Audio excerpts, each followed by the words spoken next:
berhasil menumbangkan tim GPX ini. Apakah GPX bisa melakukan, bisa memaksakan game yang ketiga atau mungkin Victim Esports yang bakal mendapatkan clean sweep dari GPX di sini. Tapi gue mau nanya lagi-lagi nih, ketika kita masuk ke dalam gamenya, kedua draftnya, kalau gue lebih suka, wait, ada ejector yang keluar dan hati-hati karena BMX menggunakan Beatrix ini sangat-sangat kuat di early game. Kalau misalnya lakukan trading, tapi Invis terpaksa untuk mundur sekalian di sini harus langsung recall di menit pertama KB.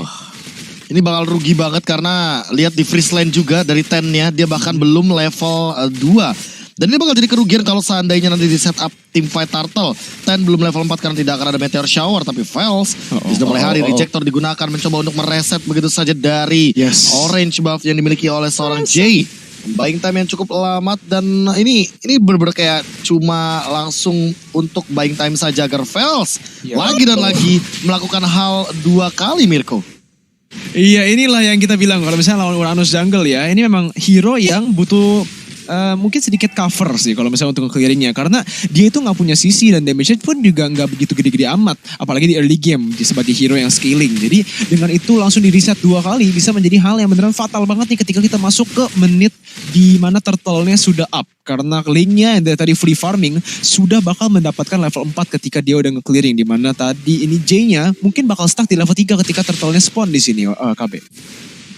Yes, dan kali ini perlahan-lahan juga lihat setupnya Vels-nya udah mulai dirusuhin begitu saja dengan satu buah Bloody Retribution. Slow effect-nya bakal connect dan Jay bakal dipaksa untuk mundur juga keluar dari area jungle yang dimiliki oleh teman-teman dari Victim Esports, karena lihat Turtle Camp by Fruity Sosro sudah mulai muncul dan langsung saja kita akan bergerak langsung ke dalam bagian Turtle untuk pit yang pertama. Invis dan kawan-kawan sudah langsung memakan semua areanya dari 4 sisi yang berbeda. Raya bakalan langsung loncat juga ke arah Baymax dan bakalan dapat 1 point kill mungkin, dan that's another first blood serta Turtle objektif yang diamankan. Tapi kali ini Raya langsung mendapatkan double kill yang optimal banget, tapi akan ada pertukaran point kill. Yes, ada pertukaran point kill dengan Last Insanity, tapi Speechless dia mengincar ke arah seorang Invis. Dia mencoba untuk memaksimalkan dari dealing damage-nya, tapi dia nggak mau mengeluarkan Tempest of Blade untuk sia-sia Mirko. Yes, itu bakal menjadi GPX yang mendapatkan turtle-nya bisa dibilang uncontested ya. Oke, mereka coba tapi udah ada Rhea yang nunggu di sana dan mendapatkan kill juga. Jadi sekarang 1-1 tapi GPX yang mendapatkan turtle-nya. Even though dia dapetin turtle-nya, kalau kita lihat dari gold-nya malahan yang menang masih Victim loh, karena mereka itu mungkin dari tadi itu farming-nya yang dia lakukan oleh Speechless lebih bagus daripada Jay yang diganggu 2 kali. Jadi sekarang di menit yang ketiga kita bakal masuk ke turtle yang kedua ya, ketika mereka nanti paksa di turtle kedua. Tapi wait a minute, sudah ada mirroring di sini di mana Rhea coba dengan timnya untuk maju ke depan. Masih ada Last Insanity untuk nge-clear wave dan akhirnya bakal berhasil mendapatkannya, tapi Wave Dragon digunakan dan combo wombo digunakan oleh tim GPX untuk mendapatkan kill ke On My Way, dan Victim Esports tidak mendapatkan apa-apa di mirror map di arah bawah KB. Yes, dan kali ini lihat bagaimana yang dilakukan oleh Victim. Mereka ternyata langsung bergerak bebarengan juga ke arah bottom lane dengan shotgun by Max. Dia berniat sekali untuk menghabiskan semua gold shield turret-nya. Namun kali ini lihat bagaimana teman-teman dari GPX mereka nggak mau membersihkan juga atau memberikan secara gratis dari gold shield turret secara keseluruhan. Di sisi lain Rhea juga tidak boleh tentunya untuk mendapatkan pergerakan yang sama. Dan kali ini pergerakan dari geng Kapak seolah jadi lebih pasif juga, dan melihat dari Victim mereka juga belum mau melakukan serangan agresif. Namun Bravo dia dalam ancaman dan dia nggak boleh untuk terpick off asal-asalan. Apalagi ingat Victim juga membawa 4 flicker, jadi mereka tidak boleh menyia-nyiakan flickernya untuk hal yang cuma-cuma Mirko. Iya, betul banget. Tapi sekarang turtle yang kedua sudah spawn di sana. Turtle Camp by Fruity Sosro sudah menunjukkan bahwa turtle-nya sudah nyampe di Land of Dawn. Jadi kita lihat aja GPX dengan initial startnya di sini bakal langsung ngambil, dan proaktivitas dari GPX itu yang bisa mendapatkan mereka keunggulan dari game pertama dan juga ke game 2. Tapi mungkin mereka kurang disiplin dalam hal team fight-nya. Jadi kita lihat aja di sini Vels sudah mengarah membuka map-nya, tapi turtle-nya bakal langsung diambil. Di sini masih ada Jit Kundo, tapi Vels masih bisa kabur menggunakan flickernya, dan itu bakal menjadi uncontested turtle sekali lagi buat tim GPX yang sekarang berhasil untuk mendapatkan lead di goldnya sebanyak 700 gold di menit yang kelima kali ini. Tapi kita lihat juga sudah ada Speechless yang ke arah bawah melakukan split pushnya. Falling Star Moon digunakan untuk clearing wave juga, tapi harus hati-hati banget karena Victim Esports sudah melakukan rotasi ke arah bawah. Turretnya bakal menjadi target di sini di mana Azer bisa langsung kabur tanpa ada masalah sama sekali dan turretnya bakal di trade off oleh tim Victim Esports di sini KB. Bahkan mencuri diambil. satu buah orange buff dari seorang Jay dan langsung bergerak ke arah mid lane. The Way of Dragon sudah digunakan, artinya akan ada informasi yang diberikan. Dan lihat dari Speechless, apakah dia bakal tendang? Enggak, tentunya karena udah gak ada The Way of Dragon dan gak ke-trigger juga dari Tempest of Blade-nya. Tapi di sisi lain, lihat apa yang dilakukan oleh teman-teman dari geng Kapak. Mereka masih bersikukuh ingin mendapatkan turret, tapi kali ini ada Invis yang hadir. Rejector dihindari begitu saja. Azer dan Jay coba untuk fokus ke bagian turret outer di bottom lane. Dan di sisi lain, apakah akan ada pergerakan yang sama untuk mengancam ke arah Rhea? Karena Rhea terkena di Burst Poison dan harus paksa untuk mundur. Lihat juga Baymax, dia ingin memaksimalkan dari nades-nya. Dan ini benar-benar gak dikasih nafas dari Rhea-nya. Dia di freeze lane habis-habisan. Dia coba untuk bertahan terlebih dahulu. Loncat langsung ke arah Baymax dan langsung ada Last Insanity. Langsung penuh lagi darahnya dengan satu buah Bloodlust X dan Rhea langsung dibakar-bakar juga dengan On My Way. The Way of Dragon langsung mengincar ke arah Baymax. Tapi Baymax masih mampu untuk bertahan. Menggocek tapi masih ada Shunpo. Invis mendapatkan poin eksekusinya dan On My Way dalam ancaman. Dia bakal terkena burst effect dan immortalnya hampir saja pecah karena kalau tidak ada flicker bakal ditumbangkan oleh Ten. Namun Speechless juga hadir di bagian top lane. Apakah setup turtle atau bakal coba untuk membersihkan wave minion saja? Tapi On My Way dia sudah terlihat di sana. Speechless sudah mulai hadir. The Way of Dragon juga masih belum ready, namun udah ada Fels nabrak ke arah Invis. Langsung ada Ejector coba untuk eksekusi. The Way of Dragon bakal digunakan tapi ke arah On My Way bukan target yang optimal. Langsung ada Last Insanity juga dan bakalan ada satu Fire Strike mengincar ke arah Ten. Bravo benar-benar hadir dengan Wings by Wings-nya dan langsung membubarkan tim fight di arah top lane, Mirko. Yes, team fight di top lane di sana bagus banget buat tim Victim Esports di mana mereka bisa mendapatkan pick off lagi, tapi GPX lagi dan lagi memainkan mapnya dengan sangat amat bagus. Rhea berhasil mendapatkan trade of tier 2 turret yang dibawa. Ini bakal nge-setup bagus banget buat Lord yang akan datang ketika turtle ini diambil ya. Jadi bener-bener GPX di game kedua beda approach-nya. Di game pertama mungkin kebanyakan masih carinya pick off, bukan terlalu objektif gaming. Tapi di game kedua ini udah beda banget dari cara gameplay mereka. Mereka mainnya beneran full on objektif, mau coba untuk mendapatkan semuanya biar bisa mendapatkan map pressure yang lebih besar. Dan sekarang Victim Esports walaupun mereka dari tadi itu bisa mendapatkan pick off dan juga mendapatkan keunggulan dalam trade-nya ya, sekarang itu mereka di posisi di mana mereka itu agak kalah, di mana GPX juga Jay sudah melakukan skilling yang lumayan bagus ke level 10 di kali ini dengan double buff dia. Harusnya bisa mengamankan turtle kali ini. Dari Fels dengan arah belakang masih ada Feather Airstrike yang digunakan. Fels bakal menggunakan ejector ke arah Invis, tapi itu hanya seorang tank dan Victim Esports terpaksa untuk sekali lagi mundur dari turtle yang ketiga. Jay bakal bisa mengamankan ini tanpa ada masalah sama sekali. Masih Rhea ke arah depan menggunakan Primus Fighter, ngepop Immortality dan langsung mundur. Dan ini benar-benar objektif gaming dan disiplin gaming dari tim GPX kali ini ya Wawa. Iya, itu kayak yang susahnya dari Victim adalah memang benar mereka punya burst damage yang cukup, tapi sekali saja mereka salah target pasti akan dibalikin oleh GPX karena GPX, Invis dan juga Ten di sini yang tadi kalau kita lihat sulit banget untuk bisa ditangkap dari arah belakang. Yes, betul sekali. Tapi kalau misalnya untuk sekarang ya, kelihatan memang Victim Esports di posisi di mana agak susah sih buat mereka. Sure, oke, mereka bisa scaling sih. Ada Beatrix, ada Parcel. Tapi apakah mereka bisa ngeburst Esmeralda, Lapu-Lapu, dan Uranus? Frontline dari tim GPX itu bener-bener najis banget sih KB. Iya sih, ini kalau misalkan dengan dengan setup yang benar-benar optimal, itu tuh entah kenapa nantinya bakal bisa mendapatkan eksekusi yang mematikan juga, apalagi dengan setup yang rapi atau jangan-jangan dengan ya pick off dari Invis atau jangan-jangan dari Fels gitu loh. Jadi dibalikin, dua-duanya punya pick off. Jadi metode seperti apa yang akan bisa membawa mereka kepada kemenangan? Tapi balik lagi dengan eksekusi aja itu menurutku masih kurang. Tapi kalau misalkan barusan kita lihat flicker Rhea, artinya udah ada satu informasi yang diberikan. So dari GPX. Mereka juga harus lebih berhati-hati terhadap battle spell yang mereka miliki. Jangan sampai mereka membuang-buang source yang ada. Sementara itu Speechless versus Azer agak sedikit sukar untuk dilihat juga potensinya. Tapi ejector dihindari begitu saja. Meteor Shower sudah digunakan. Falling Star Moon bakal ada Feather Airstrike juga. The Way of Dragon digunakan karena On My Way. On My Way masih punya immune. Tempest of Blade-nya belum digunakan. Mengincar ke arah Ten. Tapi ternyata Ten masih bisa mundur dan bakalan kemudian dikejar. Speechless.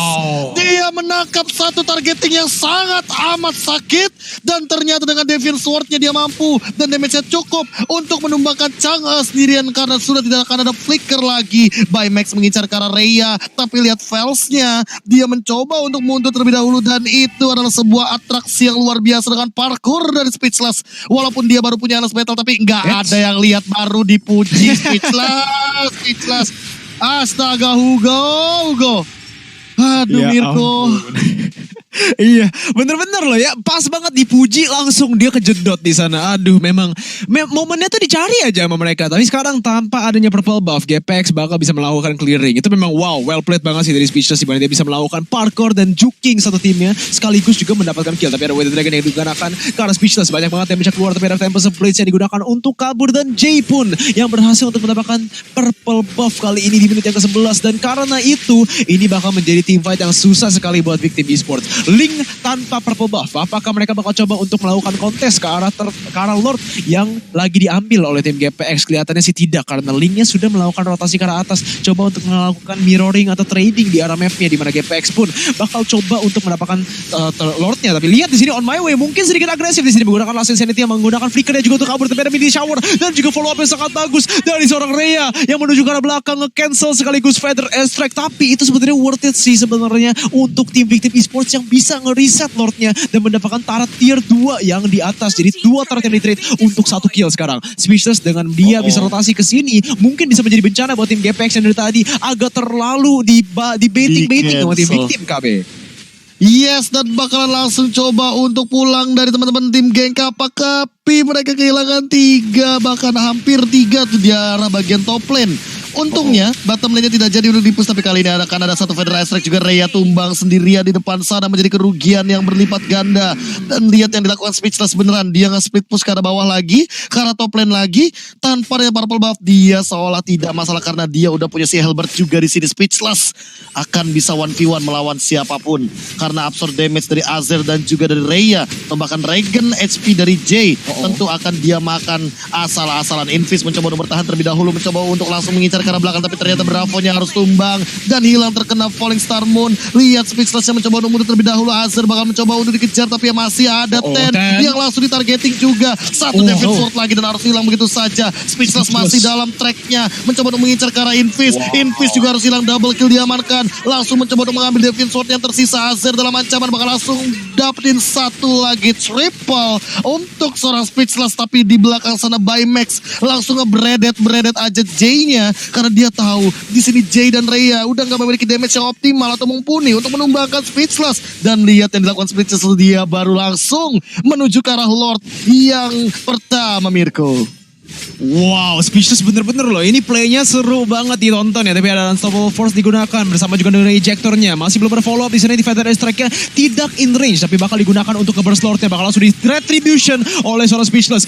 Jay bakal menjadi targetnya. Rhea coba untuk melakukan damage ke Bravo. Masih ada flicker yang digunakan dan bisa terjadi sedikit pertukaran di sini, di mana Meteor Shower digunakan untuk mendapatkan kill. Speechless maju ke depan, tidak bisa mendapatkan apa-apa, tapi mereka memilih untuk mundur karena ada Lord yang sudah didapatkan. Jadi well played banget dari tim Victim Esports, cuman kehilangan satu buah tank di dalam fightnya untuk mendapatkan Lord in hands ya di menit ke-13. Sekarang kita bakal lihat itemnya, Mawa. Iya, sebagaimana untuk item build juga tadi kita tahu bagaimana Speechless sudah dapetin 6 item di sini dan bahkan ini mengungguli ya untuk junglernya dari GPX sendiri. Jadi GPX mereka memang tanky, tapi balik lagi ini tankinya dibalaskan dengan kurangnya damage. Jadi hanya akan mengandalkan Ten dari bagian belakang yang selalu diincar oleh Speechless. Sekarang PR-nya adalah bagaimana cara untuk mengcover Ten bagi GPX. Jadi mereka bisa head to head dengan Victim sendiri. Karena untuk burst damage outputnya kita tahu bagaimana Victim. Mereka punya Parsha, Beatrice dan juga Link gitu. Iya betul banget, tapi mereka harus hati-hati banget sih karena inilah GPX mereka terlalu overcommit menghadapi Lordnya yang sudah maju di sini, di mana Rhea-nya sudah ketangkap 4 lawan 5 dan Invis bakal langsung di-ejector ke dalam timnya. Last Insanity bakal mendapatkan 1 dan Victim Esports mendapatkan 2 untuk 0. Ini mereka terlalu paksa defend di sananya dan sekarang mungkin Victim Esports bakal melakukan dashing dan juga mendapatkan 10 dan bakal menjadi targetnya. Langsung ditumbangkan begitu saja tapi masih bisa flicker kabur. Sekarang Jay dan Azir coba untuk melakukan damage tapi lihat Speechless di arah depan mencoba untuk mendapatkan lebih. Lihat ultinya dari seorang Baymax masih bisa melakukan damage tapi meteor showernya pun tidak kena dan Victim Esports harus menang di dalam sini. 2 untuk 2 yang didapatkan tapi tarotnya bakal menjadi target. Speechless harus berhati-hati. Masih ada Damage Fighter digunakan ke arah depan. Bravo terpaksa untuk menggunakan Wings by Wings untuk kabur dan ini bakal menjadi bagus buat tim Victim Esports. Dengan 1 inhibitor turret yang udah di take down, ini bakal menjadi map pressure yang sangat-sangat bagus buat objektif netral yang ke depan KB. Tapi aku masih menunggu bagaimana cara melakukan eksekusinya karena Geng Kapak masih benar-benar ngotot untuk team fight-nya. Dia masih punya Chang'e untuk high ground defender, masih punya Lapu-Lapu tentunya untuk 1v2 atau bahkan 3 situation. Bahkan kita melihat juga dari teman-teman tim Geng Kapak masih benar-benar on track. Mereka masih gak mau kalah untuk di setup team fight kali ini karena mereka sepertinya sadar bahwa mereka masih bisa melakukan defense dan memanfaatkan dari Uranus. Inilah yang mungkin harus dimaksimalkan juga dari Geng Kapak karena perlahan-lahan dari regen HP-nya udah mulai kepotong dan harus dimaksimalkan juga dari stack 20-nya. Mirko. Yes, betul sekali, tapi kelihatan di sini mungkin KB. Oh. Fels belum ada target lagi. Perlahan-lahan masih mencoba untuk mencari target tarik ulurnya sih. Ini entah kenapa ya melihat dari Victim Esports Omawa mereka kayak nggak mau melakukan kesalahan sama sekali karena mereka benar-benar dalam keadaan winning condition dan 1 menit. Mereka ini kayak mengingatkan aku dengan Bigetron Alpha ketika season yang ke-7 MPL loh. Mereka tungguin Lagi prime-nya ya. Lord. Iya. Nih kayak gini nih momennya tuh ditungguin. Bener-bener gak mau ngambil kesalahan. Gak mau ada pick off. Gak mau trade kill. Gak mau ngambil resiko. Sementara Geng Kapak ya mereka tinggal menjemput apa yang dilakukan sama Victim Esports Omawa. Oke, dan kita intip ya untuk item build-nya di mana Lapu dan juga Chang'e ini 2 source damage-nya ya memang ada Esmeralda tapi lebih ke arah untuk item defense. Sedangkan bagi Victim kita tahu tadi pemilihan dari Beatrix dan juga Parsh ya memang mereka butuh burst damage. Cuman Omawa gak nyangka Victim berani banget untuk ngambil 2 hero ini dan ternyata semuanya membuahkan hasil. Tapi balik lagi untuk Victim mereka harus berhati-hati jangan sampai ke pick off 1 demi 1 KB. Yes, dan kali ini dengan itemization yang udah mulai lengkap seperti yang tadi mau hadirkan Immortal sih sesaat lagi udah mulai harus di-concern terhadap kedua belah tim. Karena dengan kehadiran dari Immortal setidaknya mereka bisa memaksa untuk team fight jangka panjang. Dan kali ini dengan kehadiran dari Lord Camp by Vertisastro udah mulai muncul juga tentunya ke bagian menit yang ke-17 late game sudah kita masuki dan 1 kali tumbang akan sangat amat berpengaruh bagi kehidupan nantinya kalau mereka mau team fight apalagi kalau lagi kalah jumlah mereka akan mendapatkan kerugian. Dan kali ini perlahan-lahan Ten sih aku masih menanti bagaimana Ten berhasil untuk mendapatkan high ground defensifnya karena dengan Chang'e saja lah kali ini teman-teman dari tim Geng Kapak mampu untuk membersihkan wave minion dengan cepat. Sementara itu on my way perlahan-lahan tapi pasti mencoba untuk melakukan poking damage dan di sisi lain Geng Kapak masih mencoba untuk membalaskan hal yang sama. Mereka gak mau kehilangan dari segi regen HP, dari segi setup movementnya juga Omawa dan udah mulai pelan-pelan apakah akan ada pergerakan juga karena Speechless masih ada bottom lane Omawa. Oke, ya. Karena Speechless masih menunggu juga ini adalah suatu bait sebenarnya untuk Victim ya. Jadi mereka ingin Speechless melakukan split push. Karena GPX kalau mereka mau kontes, ini mereka harus all in. GPX sendiri mereka nggak bisa dapetin Lordnya. Karena kita tahu banget bagaimana output damage dari GPX. Ini pelan banget ya. Gak ada yang nge-spike sama sekali dibandingkan dengan Victim yang tiba-tiba 1 hentakan aja. Itu bisa dapetin setengah atau bahkan 1 hero sekaligus, Be. Yes, tapi untuk durability ini bisa aku yakinkan bahwa apalagi Azir udah mengamankan Feather of Heaven. Dia bakal langsung bisa mengambil absorb damage dari Bravo atau bahkan Baymax kalau seandainya gimana ya? Kalau seandainya emang benar-benar bisa dimaksimalkan juga dari teman-teman tim Geng Kapak. Tapi itu hanya dari seorang Azir. Dan entah kenapa ya kalau menurut gue ini benar-benar jadi PR sih Omawa gimana caranya untuk dari Geng Kapak keluar dari zona permainan mereka. Yang ini entah kenapa dari victim juga mereka nggak mau untuk bermain asal-asalan. Mereka seolah benar-benar masih bermain di dalam sana. Mereka nggak mau kelihatan sama sekali dan speechless bahkan tidak keluar sama sekali. Apa yang harus dilakukan sama geng Kapak Omawa? Geng Kapak ya balik lagi mereka memancing dulu sih. Pancing source ya karena hero mereka ini durable be. Durable ya mau gak mau nungguin dulu Invis. Menurutku gak usah buka malah. Invis nungguin aja karena hero-hero dari victim otomatis mereka harus dive in. Dan kalau sampai dibuka sama victim bakal bahaya banget be. Yes, kali ini udah ada langsung pergerakan yang cukup agresif mengincar ke arah depan. Tapi kali ini lihat perlahan-lahan Last Insanity sudah digunakan dan bakalan langsung flick out ke arah belakang dari On My Way. Lihat juga bagaimana Jay bertahan di depan. Baymax mencoba untuk perlahan-lahan memberikan tekanan dengan adanya di biru di depan sana. Tapi Lordnya sudah mulai dicicil-cicil juga. Langsung hilang dari speechlessnya. Dia memilih untuk mundur. Jay menarik dari Lordnya tapi ditarik balik oleh On My Way. Dia nggak mau kehilangan Lordnya kali ini. Lord yang sangat amat penting di Lord yang kedua menit 20. Apalagi udah mulai memasuki menit yang ke-20. Artinya satu kali tumbang itu sama dengan lamanya seperti nungguin dia putus sama pacarnya Mirko. Iya, oke, betul sekali ya. Tapi ini yang dari tadi kita udah bahas ya, dimana frontline mereka benar-benar tanky banget. So far Victim Esports memiliki pressure dan juga damage yang cukup loh untuk mengatasi damage ini. Tapi lihat di sini Speechless maju ke depan, Azir bakal menjadi targetnya, langsung ditembangkan begitu saja dan Jay bakal menjadi target berikutnya. Tapi langsung memilih untuk mundur saja dengan satu pick off ini. Mungkinkah mereka bisa langsung menghadapi Lordnya di sini dengan satu pick off ini dan juga dengan burst damage yang mereka sudah build off ya dengan power spike mereka di rem item, Baymax dengan item yang banyak, Bravo juga dengan item yang sudah jadi. Ini sih bakal burst downnya lumayan cepat bersama juga dengan Link yang sudah rotasi ke arah atas. GPX sekarang berada di posisi yang sangat jelek, masih ada ejector combo yang digunakan karena Rhea menggunakan Bravest Fighter ke depan tapi tidak bisa mendapatkan apa-apa dan Linknya bakal menjadi target di sini. Di mana Timeless Blaze masih tersedia untuk kabur dan akhirnya GPX bakal Rhea harus ditumbangkan di arah depan. 2-0. Fatal Strike pun dikeluarkan ke arah Jay dan mereka berdua harus mundur dan targetnya bakal menjadi Enhanced Lord yang kedua. Victim Esports mainnya dengan sangat amat rapi di sini untuk mendapatkan Lordnya. Bener-bener setupnya tuh bener rapi banget sih KB.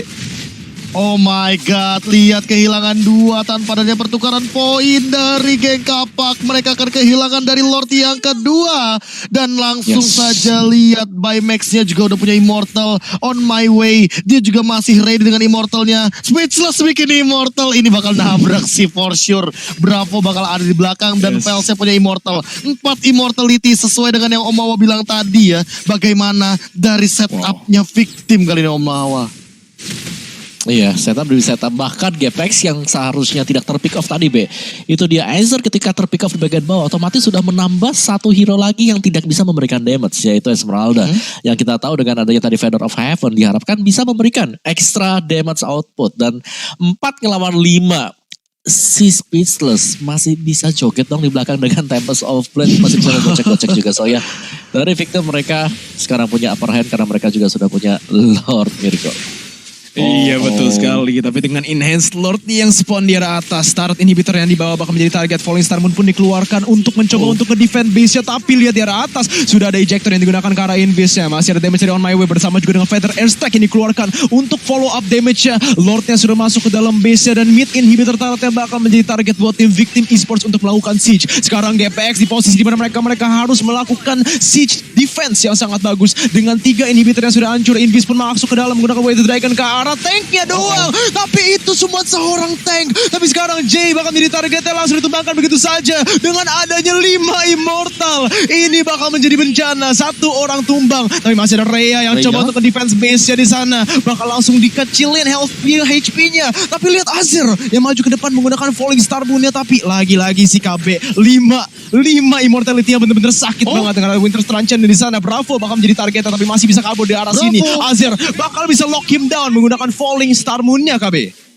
Yes, masih bisa bertahan kali ini Jay. Ditukarkan oleh Bravo dan malah membuat victim harus mundur. Tapi lihat bagaimana pola pertahanan dan base yang terekspos dari geng Kapak kali ini sudah mulai harus berhati-hati dari teman-teman Rhea. Karena mereka nggak boleh kalau seandainya hilang di momentum late game nanti. Ingat, hanya Ten dan juga Azir yang memiliki dealing damage yang tinggi. Tapi kali ini menengok dari Speechless, dia seolah sulit sekali untuk ditumbangkan. Dan Dan lihat dia bahkan selama 24 menit game berjalan. 24 game banyak banget dong. 24 menit game yang berjalan kali ini bahkan belum tumbang Omawa. Belum hilang, immortalnya juga belum pecah. Bener, sangat sustain sekali ya. Dari GPX sebenarnya kalau mereka dapetin item nih ya. Dapetin item yang bisa nahan burst damage. Setidaknya jangan sampai kena instant. Ini mereka bisa banget untuk ngebalikin keadaan juga. Tapi satu hal yang perlu dipertimbangkan juga adalah bagaimana mereka bisa menghalangi split push dari Speedless. Karena ini sebenarnya gak ada sama sekali hero-hero yang punya mobilitas tinggi untuk GPX KB. Yes, dan kali ini untuk mobilitas ya, aku sangat setuju sekali. Apalagi untuk burst damage-nya juga masih minim. Tapi Rhea sudah mulai kelihatan. Stunnya gak connect, 10-nya bakal dikejar. Tapi masih bisa mundur untungnya. Dan gak mau ngambil resiko karena Invis masih punya The Way of the Dragon. Jadi untuk target lockdown-nya masih ada. Tapi Vels dalam ancaman bakal ditendang ke arah belakang. Dan gitu saja mengincar ke arah Ten. Tapi masih ada Winter Truncheon. Tempest of Blade coming up. Immortal bakal pecah. Tapi kali ini Ten-nya sendirian tertusuk, tertancap di dada dari pedang Deviant Sword. Seorang Speechless. 4 yang tersisa dari geng Kapak. Apakah mereka mampu untuk melakukan kontes terhadap Lordnya? Karena kali ini lihat di menit yang ke-25. Jay dan kawan-kawan harus menghadapi 5 kawanan dari Victim Esports yang masih stand still di depan sana. Coba untuk bertahan terlebih dahulu. Invis, dia udah punya lagi The Way of Dragon-nya. Dan kali ini di sisi lainnya, Conceal sudah digunakan. Coba untuk mengincar ke arah belakang. Azer yang bakal di lockdown. Tapi kali ini langsung dalam keadaan yang sekarat. Azer langsung hilang immortalnya. Tempest of Blade digunakan. Legendary diamankan. Dan base-nya terbuka dengan sangat lebar. Victim 2-0. Wow, bener-bener gila banget performance dari tim Victim Esports yang wow, bener-bener gue speechless.